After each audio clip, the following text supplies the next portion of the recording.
The English Mic, learn English.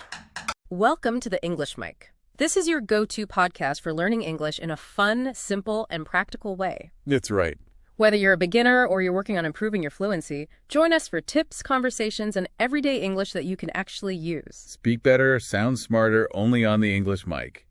So today, we're going on a bit of a depth dive into some, really powerful ideas about how we grow as people and how we overcome challenges. Whether that's finally getting a tricky grammar point right or maybe tackling a bigger life goal. Exactly. We're looking at what really motivates us, how we kind of bounce back when things get tough. And maybe surprisingly, the real strength of our own minds. Our goal is to dig into these concepts, pull out the most useful bits. Yeah, those aha moments. Precisely, those insights that can give you a fresh perspective. And not just for your English studies, right? Right, for any area where you're sort of pushing yourself. Exactly. We'll be focusing on why sticking with things is so vital. Perseverance. Yeah, and how changing the way you look at a problem can actually open up solutions you didn't see before. Okay. And also, why taking control and stepping outside your comfort zone, even if it feels a bit, scary, Oh, definitely, is often where the real progress actually happens. Okay, let's unpack that.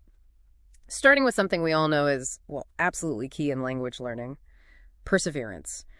One of the main ideas that really jumped out at me was this concept of just hanging on when others would let go. It sounds so simple. It does, but it's presented as like a fundamental part of success. It makes you think about those times, maybe with English, when you're wrestling with a new tense or some tricky pronunciation, and that urge to just, give up is really strong. And what's interesting here is that perseverance isn't always about these huge dramatic efforts. Right. Often, it's more about the buildup of small, consistent actions. Doing it even when you don't really feel like it. Like that 15 minutes of English practice every day. Exactly like that. It might not feel like a big deal in the moment, but over time, wow, it leads to real improvement. Yeah. There's this saying or this idea that people often give up right before they're about to see results. Oh, I've heard that. Like Edison, maybe? Something like that, yeah.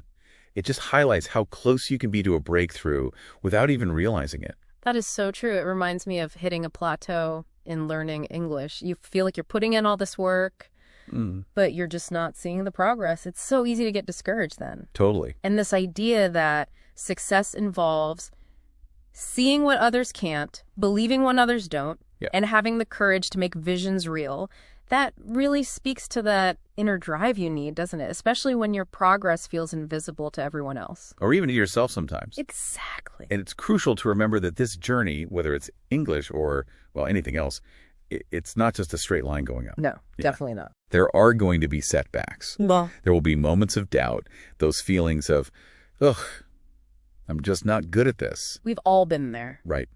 And the key thing is that these are all normal parts of the process. They're not signals to quit. Okay, that's important. It's like you encounter a really difficult grammar rule in English.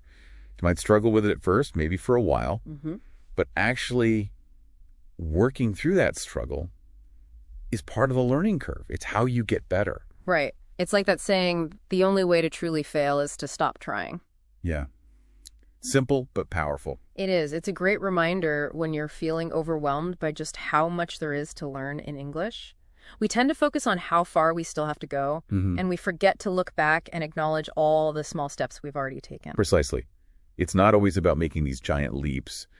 Consistent small efforts really do add up. Yeah. We heard about personal stories. People pouring effort into things that didn't seem to work out at first, investments falling apart. But the key lesson was always the importance of that daily decision. Just get up and try again, keep going. Like practicing a new English phrase the first few times feel awkward, maybe embarrassing. Oh, yeah. But you keep doing it, and eventually it starts to feel natural. That's it. That daily commitment, it's surprisingly effective. And then there's that phrase, a soul that refuses to back down. Powerful image. It is. It's about building that inner resilience, that refusal to be beaten by challenges, whether it's a tough listening exercise or maybe that fear of speaking out loud. Okay, so we've established how important it is to stick with it, to persevere. But the next piece is about how we actually view those challenges in the first place. Shifting perspective, mindset. Exactly. And this is where things get really interesting. One really fundamental shift is about living to see not what can be lost, but what will be gained. Okay, how does that apply to, say, learning English? Well, instead of focusing on the mistakes you might make when you try to speak. Which is easy to do. So easy. Instead, try focusing on the opportunity you have to communicate, to actually connect with someone else. What you gain by trying. That's a great reframe, especially for anyone feeling nervous about speaking. And the idea of finding light in darkness, however small, that feels relevant when you're facing a really tough bit of English, like, I don't know, phrasal verbs or prepositions. Yeah. The classics. Right. Even if you only grasp a tiny part of it, focus on that little bit of understanding and build out from there. Precisely.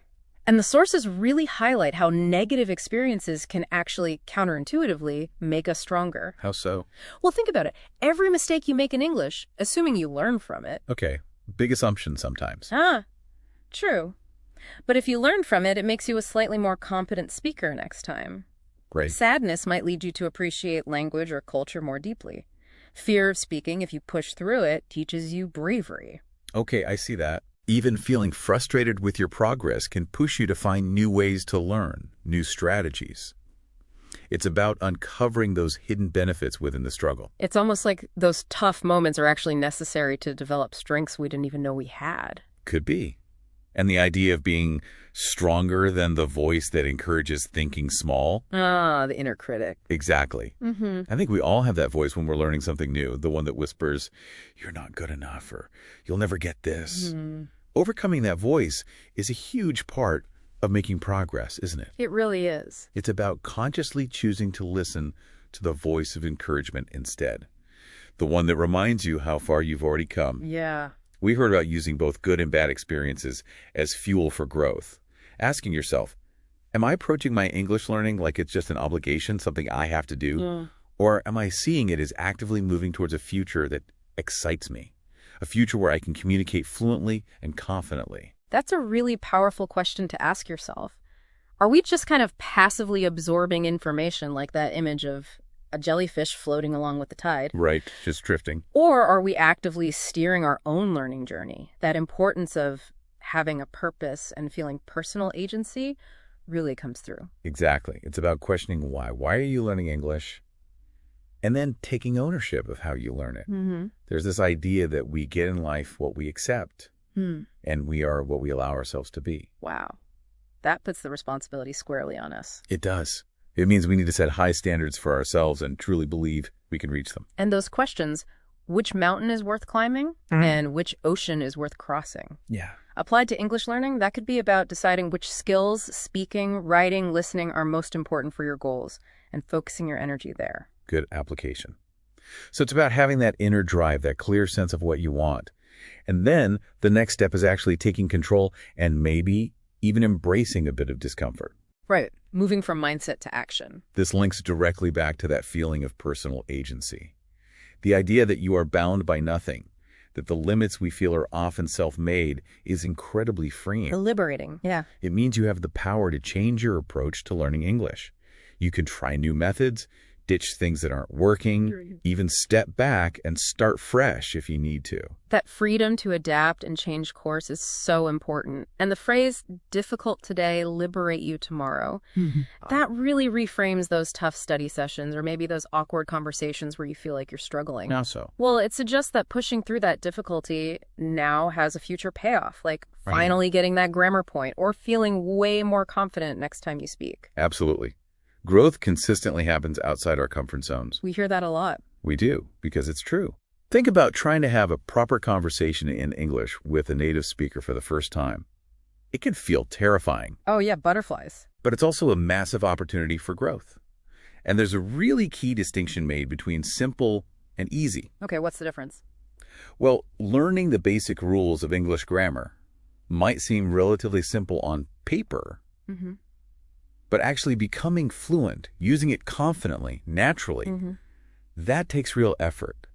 It's simple in concept, perhaps, but definitely not easy in practice. It's like knowing you should practice speaking more. Simple advice, but actually overcoming the fear or finding the time and doing it. That's the hard part, the not easy part. Precisely.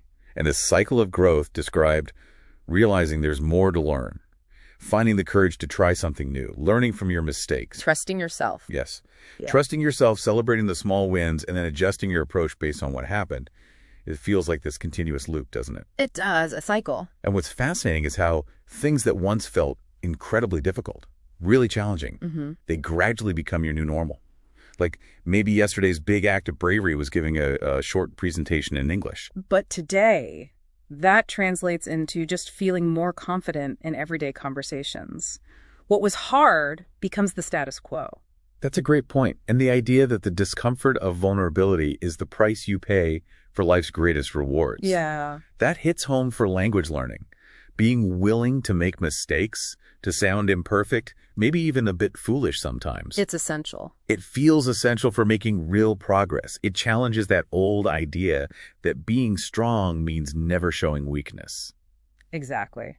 And reframing mistakes not as failures, but as learning opportunities, as just part of your English learning curriculum. I like that curriculum. It's so important. Every time you make a mistake, notice it and maybe correct it. You're actually learning. You're solidifying your understanding. Right. The benefits of learning from those mistakes far outweigh the sort of temporary embarrassment or discomfort. Absolutely. And growth is often exponential. Those times when you feel like you're stuck, not improving. The plateau again. Right. Yeah. You might actually be laying the groundwork, building the foundation for a big leap forward later on. Okay. Success in English learning, just like in most things, really relies on that consistent effort and self-belief. It's not just about those occasional aha moments when everything suddenly clicks. It's the daily grind, the repetition. Repetition and adjustment, yeah. Adjusting your approach based on feedback on what's working and what's not. Those are the real building blocks of fluency. Okay, so it's this continuous cycle. Push yourself, learn, adapt. Now, another really crucial area our sources touched on is how we embrace change and find our inner strength. This builds right on that idea of stepping outside the comfort zone. Yeah. Sometimes growth requires not just small steps, but significant leaps. Bigger changes. Bigger changes, like deciding to, join an English conversation group when you're shy, or maybe even moving to an English-speaking country for full immersion. That's a leap. Definitely a leap. And there's this concept of peak living, being at the intersection of doing something that adds value to the world and something that brings you deep personal contentment. How does that relate to English? Well, for an English learner, maybe it's using your growing language skills to connect with people from different cultures, to share ideas, to help someone. That enriches their lives, and it brings you satisfaction too. That's a really nice way to think about it. Aligning your language goals with bigger values. And the emphasis on leading yourself before you can lead others. In a learning context, that means taking responsibility for your own progress. Okay. Being honest with yourself about your strengths, your weaknesses, what you need to work on, and being willing to be vulnerable in that learning process. Finding strength within yourself, especially when you feel unsure or maybe intimidated by English. That seems key. It's a core message. Mentally removing that imaginary barrier between yourself and people who are already fluent English speakers that can be surprisingly powerful. Remembering they were learners once, too. Exactly. The motivation, the strength you need, it ultimately has to come from inside you, from your own belief in your ability to learn and improve. That internal motivation is so crucial, isn't it? Especially if you're studying mostly on your own. Absolutely. It's about trusting your own ability to navigate the challenges, to keep going even when, external encouragement isn't always there. And that shift in thinking from I'm going to be fluent someday to something more like I am currently improving my fluency. Yes. That's about embodying the identity of an English speaker right now, at whatever stage you're at. It's a subtle shift, but important. Very. Believing in your ability to learn English often has to come before you see the really dramatic results. And maybe even treat those moments of unease, that nervousness when you try to speak. Treat it as a positive sign. A sign you're pushing boundaries. Exactly. A sign you're on the right track moving forward. And remember, most decisions in language learning, like trying a new study technique or using a new app, they're reversible. That's a comforting thought. It is. If something doesn't work for you, you can always try something else. We get so worried about making the wrong choice. Yeah, analysis paralysis. Right. But understanding that wrong decisions aren't fatal can make you much more willing to experiment and find what truly works best for you. And the idea that one decision can actually remap reality. Powerful, isn't it? It is. Like the decision to just start practicing speaking for 5 minutes every single day, that one small decision could genuinely change your path to fluency. Absolutely. And the thought that all those obstacles and all that complexity still can't tell you no. What does that mean exactly? It highlights that the main limits to your progress in English, or anything really, are often the ones you impose on yourself. Resilience in language learning is about understanding the difference between the inherent difficulty of English. Yeah, some parts are tricky. And how you choose to respond to those difficulties. That's a really crucial distinction. So every time you hit a tough grammar point or a word you just can't remember, ask yourself, okay, what does this mean for my learning? And then consciously choose a positive, proactive response. Yes.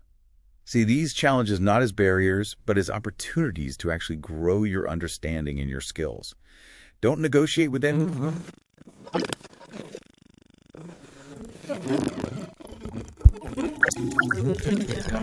And you'll keep going anyway.